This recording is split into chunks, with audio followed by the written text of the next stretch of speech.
In late September 1933, 10 men broke out of the state penitentiary in Michigan City, Indiana with the help of guns that were smuggled into prison. John Dillinger sent those guns to his friends, the men who worked in the shirt factory. All 10 men made it out of prison, but from there, their lives took different turns. They'd split into two groups, and the smaller group had a rough go of it. The group was led by Walter Dietrich and James Clark, two protégés of the godfather of modern bank robbery, Herman Lamb. Those two men spent years teaching John Dillinger and his friends the fine art of bank robbery. And ironically, they were two of the first to get caught after the escape. James Clark had been abandoned by Dietrich. Clark was arrested within days of the breakout. Dietrich was arrested in Chicago less than 4 months after his escape. The other group of escapees had more success. They were led by Harry Pierpont, who was one of Dillinger's closest friends in prison. Dillinger and Pierpont had organized the prison break. Pierpont guided his group to sanctuary in Indianapolis, but they didn't stay long before leaving for Ohio. They needed to repay a favor. Dillinger had helped them break out of prison, and now he was sitting in jail in Dayton, and they were going to bust him out. But along the way, they had problems of their own. As they were driving from Indianapolis to Dayton, they were confronted by state troopers. A firefight broke out between the two cars. One of the gang members was thrown out of the car during the chaos. He was James Jenkins, the brother of Mary Jenkins Longnecker. Mary had been Dillinger's girlfriend until she had inadvertently lured him into a trap. James was left behind by the gang during the shootout with the state troopers. Within 2 days, he was killed by a shotgun blast. Of the 10 men who broke out of the Indiana State Pen that September, only 5 remained to help Dillinger escape from jail in Dayton. But that's all he would need.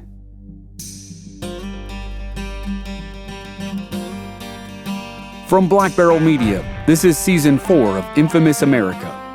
I'm your host, Chris Wimmer, and this season we're telling the story of the most notorious bank robber in modern American history, John Dillinger.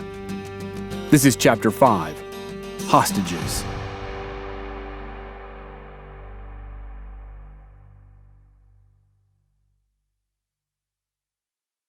Dillinger was in a media blackout in his jail cell in Dayton, Ohio. The local sheriff didn't allow visitors or interviews. If Dillinger knew his friends had escaped, he might think he was about to be rescued. If he thought he was about to be rescued, he'd be less likely to confess to his crimes. Even with the media blackout precaution, the prosecutors moved his hearing up 2 days, just in case. At the hearing, Dillinger surprised everyone. He instructed his lawyer to enter a plea of guilty to the bank robbery in Bluffton. Then John was sent to Allen County Jail in Lima, Ohio. He wrote a letter to his father explaining he thought he'd receive a better deal in Lima because there wasn't as much prejudice against him. He also told his father he wasn't guilty of half the things the newspapers accused him of, and he'd never hurt anyone. Then Dillinger said, "I know I must have been a big disappointment to you. If I had gotten off more leniently when I made my first mistake, this never would have happened." Harry Pierpont and the 4 escaped convicts who were still with him rendezvoused with Harry Copeland, Dillinger's partner for the last few months. They carefully scouted the town of Lima and the outside of the jail where Dillinger now sat. They were eager for the rescue mission. In order to bankroll their endeavor, the gang robbed the First National Bank of St. Mary's in St. Mary's, Ohio. The job netted them $15,000 and went off without a hitch. A week later, the gang sent Mary Kinder to Kokomo, Indiana, to find another of Dillinger's girlfriends. Her name was also Mary, but thankfully for all of us who are trying to keep this story straight, she was more commonly known as Billie. Billie's full name was Mary Evelyn Frechette. She was 25, with brown hair and brown eyes. Her father was French, and her mother was described as half French, half American Indian. A childhood battle with smallpox left her with facial blemishes that she hid with makeup. She'd become pregnant at 18 and listed 4 men as possible fathers. When her son was born, she left him at the Beulah Home and Maternity Hospital in Chicago with other unwanted children. He died at 5 months old, presumably from syphilis which he had inherited from her. Several years later, Billie met John Dillinger at a club in South Chicago's Olympic Hotel, and they became frequent companions. The gang wanted John to be reunited with her upon his early release. After days of planning, that early release was scheduled for mid-October 1933, and it would cost a lawman his life.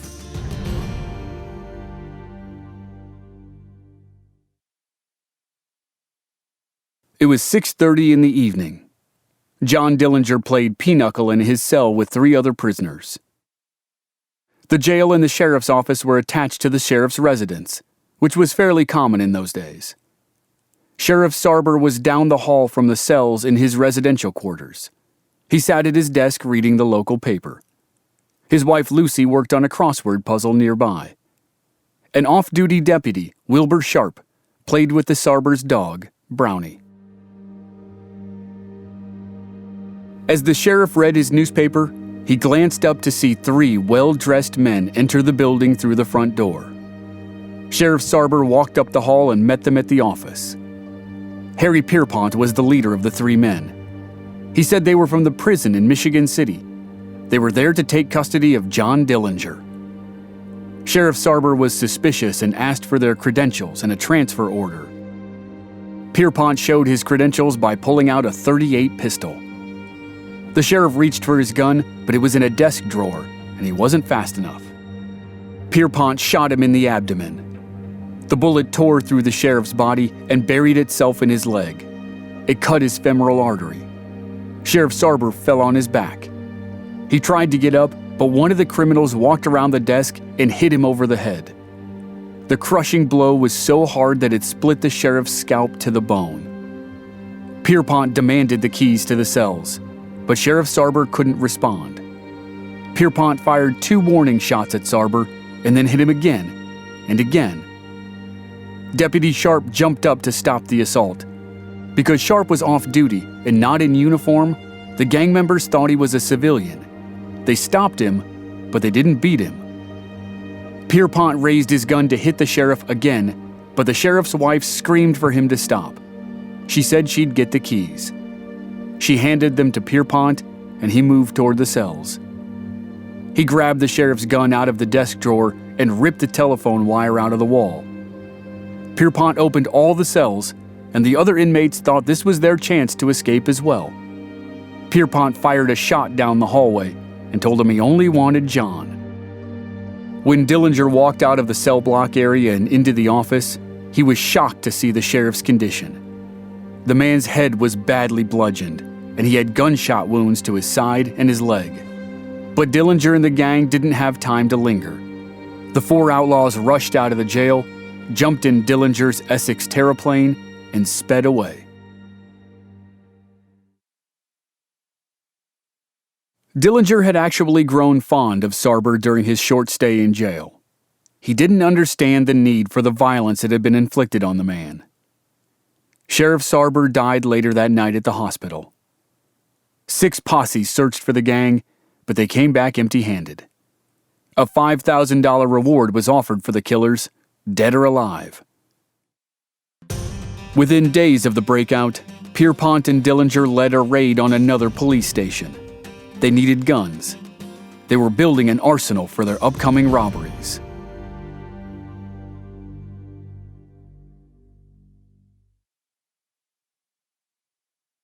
John Dillinger and Billie Frechette reunited at the gang's hideout in Hamilton, Ohio. Once they were back together, they stayed together until the final 3 months of Dillinger's life. After 2 successive breakouts, Dillinger also reunited with his old friend Harry Pierpont. The newspapers said Dillinger was the gang's leader, but in these early days after the reunion, Pierpont took charge. His first priority was guns. Lots of guns. In mid-October 1933, less than a week after Pierpont broke Dillinger out of jail, the 2 men walked into the police station in Auburn, Indiana. They pointed guns at 2 officers and forced them to open the station's collection of weapons. The outlaws took a Tommy gun, a shotgun, a couple rifles, a bunch of handguns, loads of ammunition, and 3 bulletproof vests. But while the heist seemed easy, Dillinger and Pierpont didn't know it could have been a disaster. An informant had told Indiana State Police Captain Matt Leach about the raid. But somehow the wires got crossed. Leach was waiting at the police station in Aurora, Indiana, and Dillinger and Pierpont robbed the station in Auburn, Indiana, 160 miles away. On the same day as the raid, J. Edgar Hoover's Bureau of Investigation became involved in the hunt for John Dillinger for the first time. An Ohio congressman requested help catching the men who had killed Sheriff Sarber, and Hoover sent 2 agents to assist the effort. After Captain Leach's failed capture of Dillinger, Leach pressed his network of informants to find the gang's location. His best lead actually came from Harry Pierpont's brother. Harry's brother told Leach about the gang's hideout in Hamilton. Leach and his men raced to the hideout, but the gang had fled just moments before. Harry's brother also told Leach about a fishing camp on a nearby river. Again, Leach swooped in, but missed the gang. He found evidence they'd been there, but he was still 1 step behind. As Leach's frustration rose, he announced the creation of a unit called the Mobile Dillinger Squad. It was made up of 6 men who would search Indiana day and night for John Dillinger. As the pressure mounted on the states of Indiana and Ohio to catch the famous criminal, the 2 states got into a public feud over who was responsible for Dillinger's latest escape. Indiana claimed that Sheriff Sarber would still be alive if Dillinger had been extradited to the state as requested the month before. Ohio argued that if Indiana had captured Dillinger after any of his robberies, none of this would have happened. And now, Captain Leach added another layer to the legend of John Dillinger. He claimed that Dillinger had successfully robbed 24 banks in 2 months across 4 states, which was almost physically impossible. He tried to build up Dillinger so he could shift some of the blame onto Ohio. He told the press, "It was a foregone conclusion that an attempt would be made to free Dillinger. We tried to make the Ohio people realize it, but they wouldn't believe us." And then Leach tried to position himself as the hero. He pitched himself as the one man who could stop this master criminal. Right on cue, and probably much to Leach's dismay, Dillinger and Pierpont robbed another police headquarters. The gun cabinet was stocked with weapons, and they took as many as they could carry.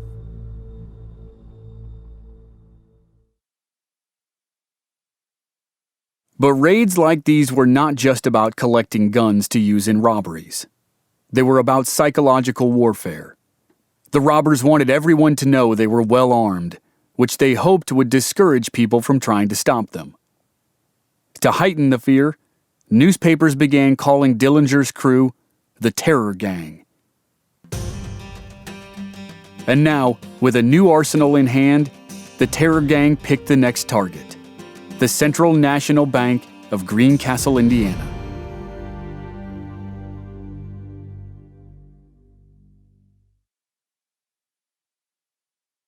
Greencastle is only about 25 miles from Dillinger's hometown of Mooresville.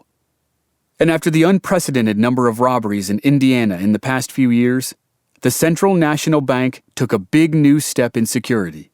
It built a steel cage over the front door. A guard sat in the cage to defend the bank from robbers. But there was one little flaw with this plan. It was currently late October 1933, and the guard got cold. The man climbed down from his cage and went inside to get warm. He was an elderly man, and he toddled down to the basement to stoke the fire.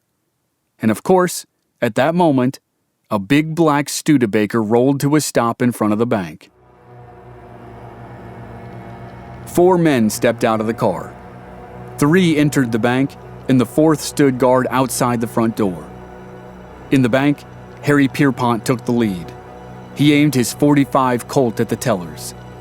Dillinger and the 3rd man pointed submachine guns at the crowd, but they couldn't cover everyone. An employee snuck outside and tried to find something to puncture the tires of the getaway car. When he couldn't find anything that would work, he ran to a phone and called the police.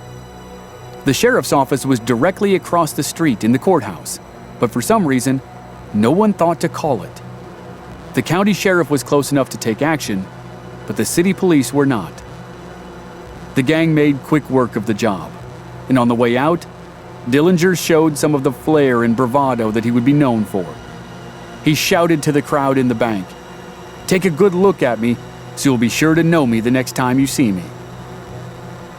The robbers escaped with a great score, and the event was national news, which was disheartening for Indiana State Police Captain Matt Leach. His mobile Dillinger squad was on the other side of the state at the time. On the same day Dillinger robbed the Greencastle Bank and made headlines across the country, Babyface Nelson robbed a bank in Brainerd, Minnesota. It was not headline news. Dillinger later claimed the Greencastle robbery made the gang about $32,000 between cash and bonds. But the bank reported a loss of $75,000 to its insurance company. Banks found ways to make money, even while being robbed. More and more stick-ups followed, and many, if not most, were erroneously credited to Dillinger. In response, the state of Indiana went into full panic mode. The state Congress dumped money into the war chests of any law enforcement agency willing to go after Dillinger. The state troopers received better cars, guns, and vests. Indianapolis police officers now carried 2 guns instead of 1. All county sheriffs were given the power to deputize anyone willing to help against the terror gang. More than 700 National Guardsmen were stationed at armories throughout the state to protect them from Dillinger's gang. With all this buildup, the press had a field day.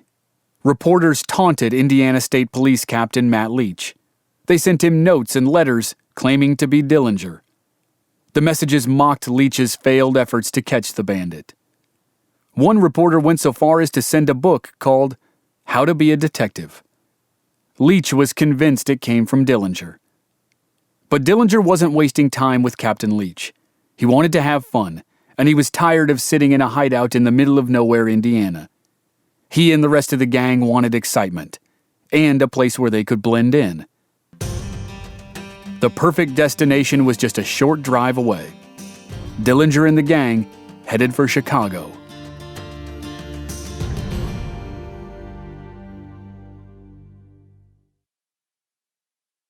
Dillinger and his girlfriend Billie Frechette moved into an apartment in a quiet Chicago neighborhood. Harry Pierpont and his girlfriend Mary Kinder moved in next door. These were the waning days of 1933, which meant they were the waning days of Prohibition. The 18th Amendment to the Constitution prohibited the manufacture, sale, or transportation of intoxicating liquor, as it was phrased, within the United States. It went into effect in January of 1920 and was enforced through the Volstead Act, which banned beverages that contained more than 0.5% alcohol. As a result, the illegal production and importation business skyrocketed. Uncountable millions were made from the illegal importation and sale of alcohol.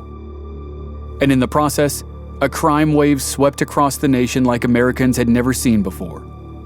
Crime lords built empires in cities like Chicago. And in Chicago, the boss was Al Capone. In 1929, his men committed the St. Valentine's Day Massacre to complete his dominance of the criminal businesses in the city. But in 1931, his reign came to an end. Federal agents convicted him on tax evasion, and he was sent to prison. When Dillinger arrived in Chicago in late 1933, Capone was in federal prison in Atlanta, Georgia. He was 8 months away from being transferred to a new prison that would eventually become one of the most infamous in American history, Alcatraz. And by this point in the calendar, the 18th Amendment was almost dead. The country had been crippled by the Great Depression for more than 4 years, and President Franklin Roosevelt was desperate to pump money into the economy. America could no longer afford prohibition. In March of 1933, Roosevelt signed an amendment to the Volstead Act that allowed the sale of beer and wine as long as their alcohol content remained below 3.2%. In December 1933, the 18th Amendment was fully repealed. At the same time as the repeal, John Dillinger, Harry Pierpont, and their girlfriends moved into a fancy building on the north side of Chicago. They shared a nice 2-bedroom unit. There was a little spot called the Mary Ann Food Shop on the first floor of the building. Dillinger enjoyed frog legs and Schlitz beer at the shop. He and Pierpont created new rules for staying low. They told their girlfriends to avoid flashy dresses or drinking too much. The guys wore 3-piece suits and matching fedoras that made them look more like bankers than robbers. But even in a big city surrounded by millions of people, they were discovered. An informant who knew them from prison gave the police a key piece of information.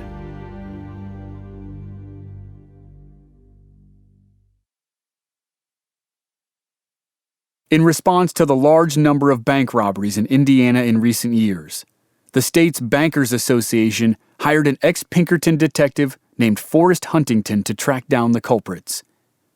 Huntington doubled his money by doing the same deal with the insurance companies that covered the banks.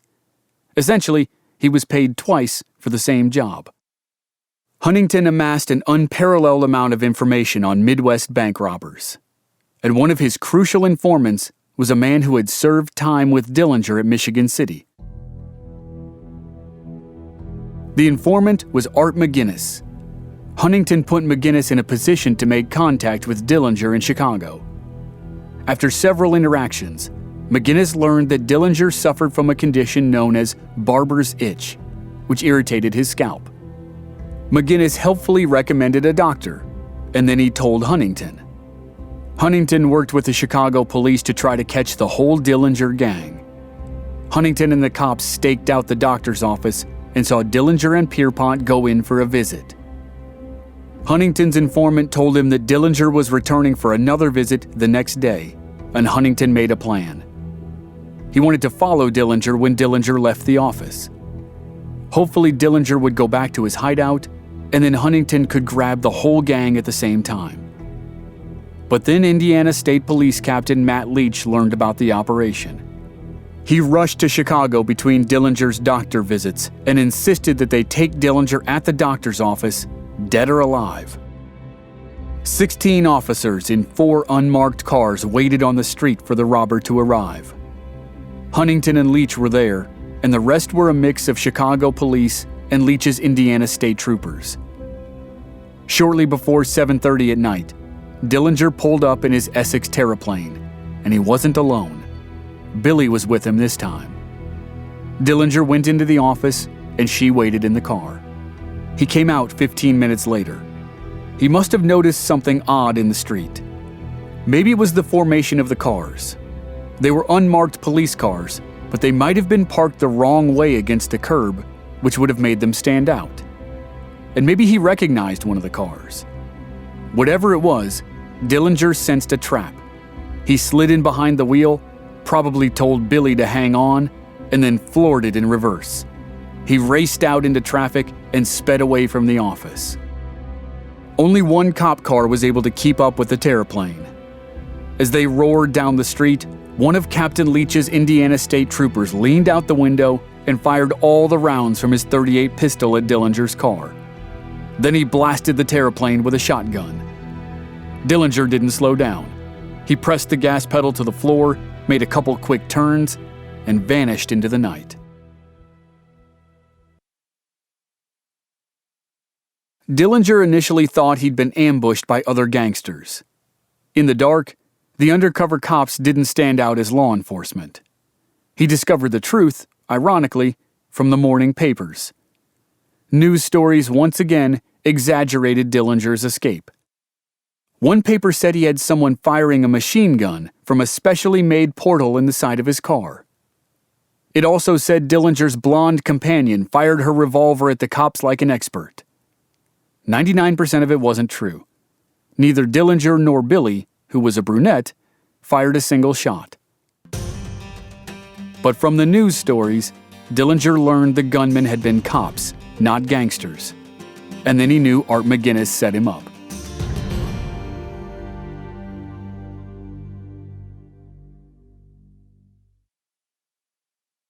Art McGuinness is predictably hard to track after he set up Dillinger. When Dillinger escaped the trap, McGuinness probably wanted to make himself scarce. It was said that Dillinger found McGuinness in Indianapolis several months later and tried to get revenge. But McGuinness disappeared into a large crowd, and Dillinger never caught him. The Chicago police issued a $10,000 bounty on John Dillinger. He and his men were to be shot on sight. After the narrow escape, Dillinger decided to abandon his beloved terraplane. It was clearly marked as his car, and now it was full of bullet holes as well. Forrest Huntington blamed Indiana State Police Captain Matt Leach for the failure of the mission. They had not captured Dillinger, they had not captured his gang, and Huntington's informant, Art McGuinness, had been exposed. And while cops from Chicago to Indianapolis dealt with the fallout on their end, there was fallout on Dillinger's end as well. Dillinger kicked 2 men out of the gang, one of whom was his partner before the men of the shirt factory broke out of prison, Harry Copeland. Copeland had been drinking heavily, and he had become a liability. A couple weeks later, he was arrested while waving a pistol in public and arguing with a prostitute. The media declared the arrest a major blow against Dillinger, but Captain Matt Leach assumed correctly that Copeland had already been released from the gang. And when the gang robbed a bank in Racine, Wisconsin at nearly the same time, Leach's suspicions were all but confirmed.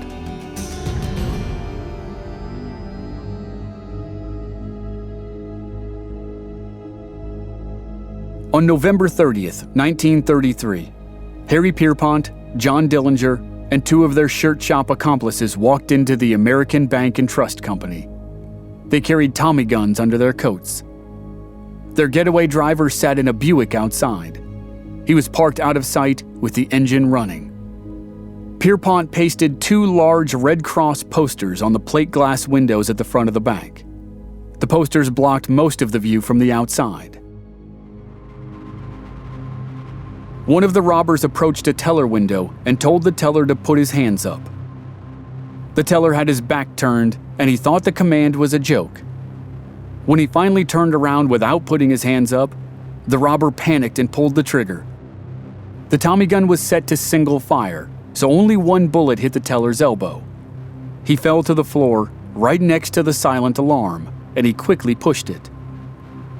Dillinger grabbed the bank president and another employee and marched them to the vault.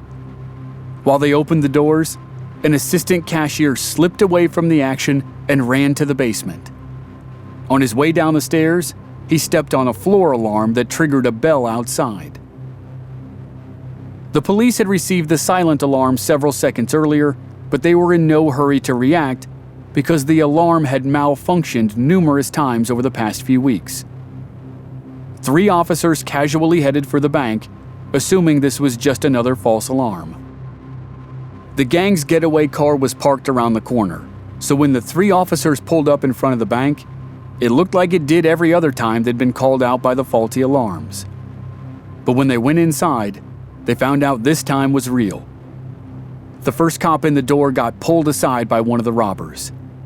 The second cop had a Tommy gun, but he'd only brought it along as a kind of joke for the bank staff. The robbers, of course, didn't know that. One of them shouted, "Get the cop with the machine gun." One of the robbers fired at the officer and hit him in the shoulder. He crashed to the ground, and now they were off to the races.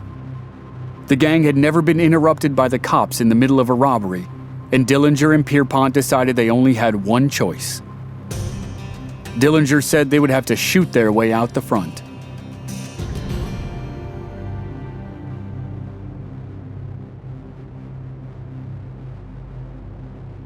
The gang took the guns away from the cops and pushed the employees and the customers toward the front of the bank.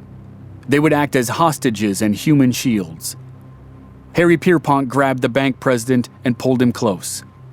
Dillinger snagged a pretty young woman.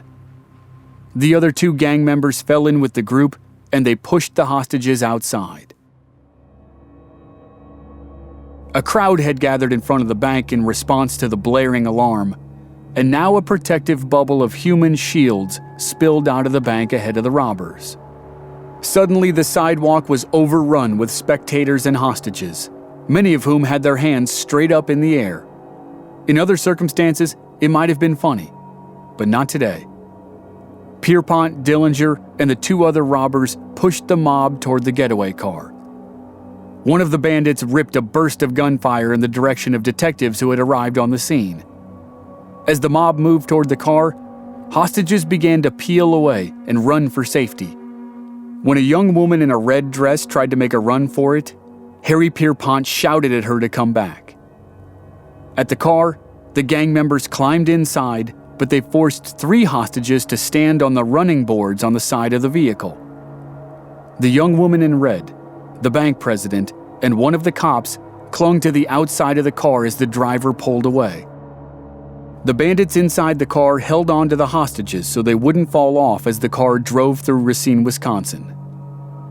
Witnesses thought it was some sort of bizarre publicity stunt, or maybe a Hollywood movie production. A few blocks later, the gang pushed the police officer off the car and pulled the young woman and the bank president inside.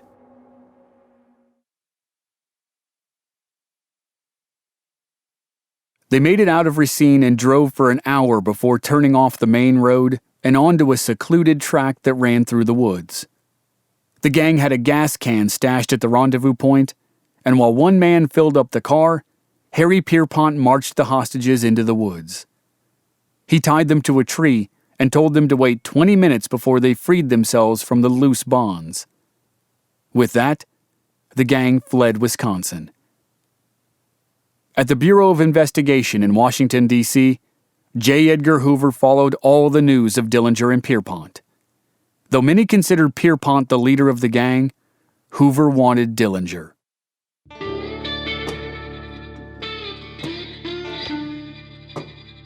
Hoover named Dillinger the #1 criminal at large at the end of 1933. The title was a precursor to the more famous label he would earn in the summer of 1934.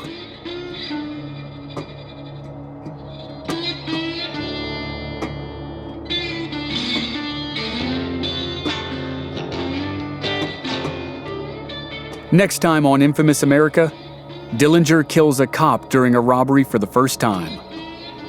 The gang heads to Tucson, Arizona to lay low, but the trip does not go as planned. Afterward, Dillinger takes a famous plane ride, he poses for a famous photograph, and then he pulls the most brazen stunt of his life. The most hotly debated moment of John Dillinger's career is next week on Infamous America.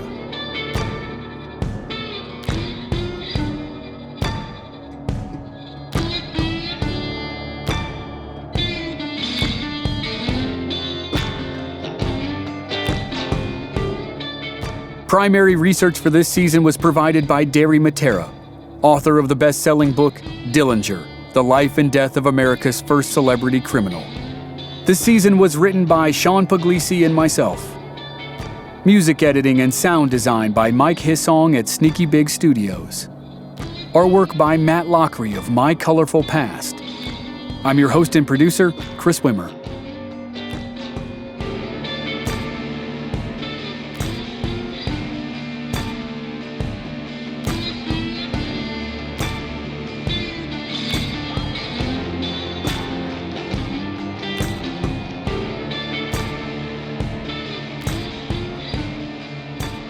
If you enjoyed the show, please leave us a rating and a review on Apple Podcasts or wherever you're listening. Please visit our website, blackbarrelmedia.com, for more details and join us on social media. We're Black Barrel Media on Facebook and Instagram, and B Barrel Media on Twitter. And if you want to contribute to the production of our shows, please visit our Patreon page. You can also find discounts on our merchandise. That's patreon.com/Black Barrel Media. Thanks for listening. We'll see you next week.